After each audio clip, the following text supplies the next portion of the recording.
What's going on, guys? Welcome back to another After Credits review. This time we're talking about Hawkeye. The first two episodes dropped this week, and they're really action-packed and full of a lot of things that we need to talk about. So we're going to do all of this at one time.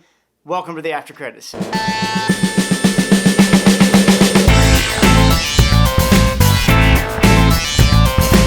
There's a whole lot to talk about. I was really excited that they dropped these first two episodes together because the story and the plot really kind of rounded out and gave you a good idea of what to expect moving forward. I think if they stopped with the first one, it wasn't enough, and then the second one really gave us a better idea of what this universe and this world is going to entail, what the whole story is, who the major players are, and what we can expect moving forward. Even if the reveal of Echo right there at the end was just a little too harsh for my taste. So let's just start off and go through the whole episode bit by bit. We're going to kind of blend our discussion of episodes 1 and 2 together, but you can check out our Easter egg video, which will be dropping shortly as well, to pick up any of those little things you might have missed. So right off the bat, I loved going back to the Battle of New York, getting a little bit of a taste from another perspective, even though we've gotten a lot of this before in Endgame and different places, of the Battle of New York from a different look, especially from seeing it from an onlooker's perspective and just seeing it kind of happen, and then to be able to see Kate watching Hawkeye do his thing and really getting that connection of, wow, there's a hero, and being able to see that really connected well when they made the jump forward to the Rogers musical, where you could kind of see the way people idolize the heroes. Even some of the lines in the musical were really funny.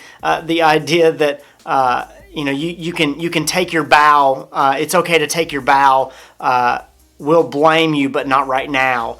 That idea that the Avengers got blamed for it because they caused so much destruction, but they did save the world, Earth, New York, from the Chitauri and from an alien invasion. So really big deal, but just kind of taking those elements and blending them all together to show you another side of just how people really would possibly deal with some of these things, and not making it so dark and ominous that it didn't seem relatable, that it was just too dreary. Given that Kate tells us in episode 2 that she's 22 years old, this show is rumored to take place, obviously Endgame was in 2023, this show is rumored to take place sometime between 2023 and 2025. If that's the case, with Kate being 22, she's somewhere between 8 and 9 years old when the Battle of New York happens, which kind of fits with the age of the child in that episode. Seeing that battle through the windows and seeing everything kind of fall apart, the ominous nature of what the fight between Kate's parents was, I think is going to pop up again. What was going on? Why were they in debt? Why did they need to sell the house? And Eleanor kind of coming out in the future, when we jump forward, as a more independent, forward-thinking, progressive woman, is a very different look from the argument that she's having with her husband there, that he's saying, no, we need to do this, we need to do that, where maybe they're clearly in disagreement on how to handle their finances and how to handle their family, but maybe he's into something or she's into something and they're just not seeing eye to eye on it. And so I think we're going to get a lot of that moving forward, but the character development in these first two episodes was really, really great. The whole thing, I don't know if it's the tracksuit mafia guys or the idea of just mafia and underground world in New York and dark and gritty, gave me a lot of Daredevil vibes. Obviously, Daredevil gets really dark really fast and really violent on Netflix, and Disney's not necessarily going to go that violent. But the gritty underground world and some of those elements, I liked how they were pitching that. And some of these storylines actually really connect over with Daredevil storylines and characters too. So if this is the direction they're going to go with it, and it gets a little gritty and those kind of things, I'm all for it. I'm a big Daredevil fan, and so to see those kind of elements starting to pop up in the MCU is really exciting, because we know some of those things are coming down the pipe eventually. I thought it was really cool to see the aftermath, not just from people's standpoint, But from the hero standpoints, we've gotten a lot of that. Iron Man 3 deals a lot with post-traumatic stress. After Tony fights Thanos in Infinity War, we see him dealing with a whole lot of stuff in Endgame as well. And then some of the Disney shows, especially WandaVision, deals a lot with PTSD and grief and processing loss and those kind of things. And Hawkeye's no different. So I really like how they progress the story, but they make these characters and these people real. Like, they wouldn't just... Heroes don't just have to have it all together mentally. And so I thought that was really cool to kind of show that, and to show Hawkeye sitting there in the musical watching this and it being satirized or sensationalized in a way that just didn't sit well with him. I loved how they did that, and they put Hawkeye in that setting, and then he's watching Natasha, and he's seeing this little girl dressed up as Natasha, and then you get the little piece where he's kind of tuned it out, not just metaphorically but quite literally with his hearing aids, and then you get the montage in episode 2 where you find out, well, yeah, all those years of busting through windows and being next to explosions and all these different things, yeah, it messed up his hearing for sure. And so he's got these hearing aids. That's a really well done comic thread and storyline that they're going to follow, where Hawkeye starts losing his hearing, and that's where people like Kate Bishop and Echo and some of these other characters really come into the story. I loved how they set up the beginning of episode 1 and then went to the introduction or the theme video for the show, because the theme video got to show how Kate grew, how she went through martial arts training, how she went through archery training, how she went through gymnastics training, and how she grew in those skill sets. I thought it was really, really cool way to start that. And then episode 2 kind of gave you a little more, and it was a little different as well. But it still kind of gave you that intro, but it worked it into the storyline in episode 1, which I thought was really awesome. We get introduced to Jack Duquesne right off the bat in episode 1, where we find out that Kate's mother is engaged, where her life is almost moving on separate from Kate's, even though Kate doesn't seem necessarily disconnected from her mother. You almost get this sense right off the bat that her mother has this separate life that Kate doesn't know about.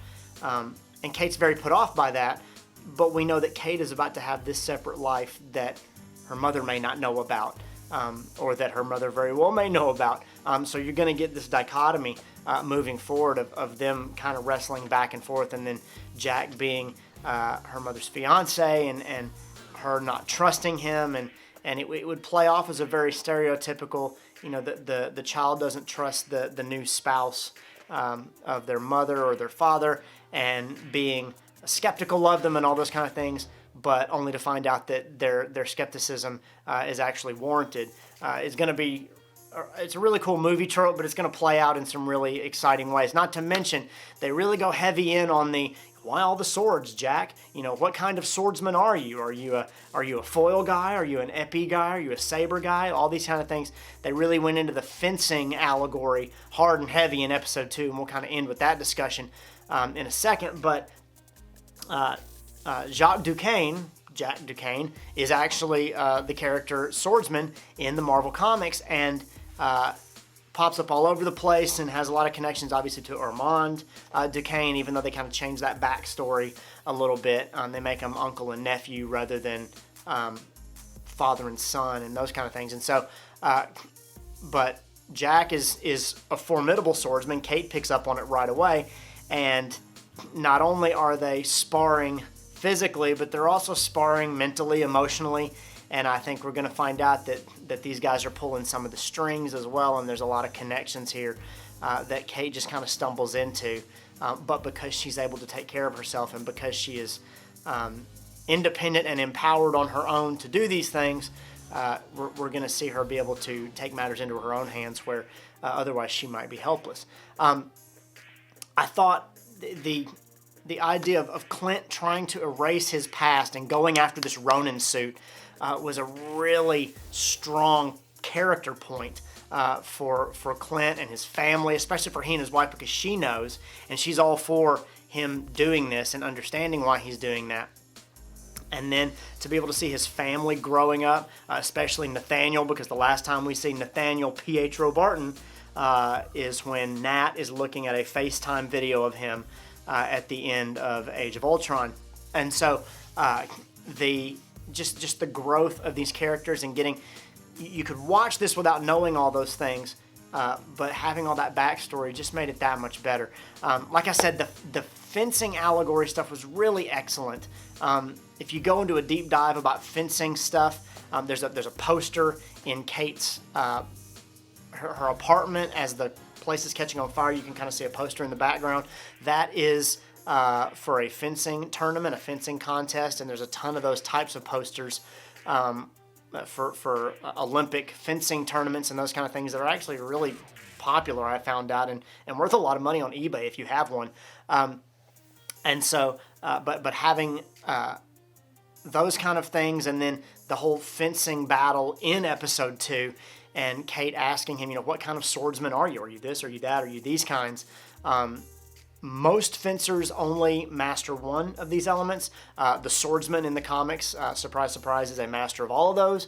But in case you were wondering, when they go to fence together, when they start fighting, they're actually doing the saber style, and you can tell by the hilt of the sword with the covering over the handle.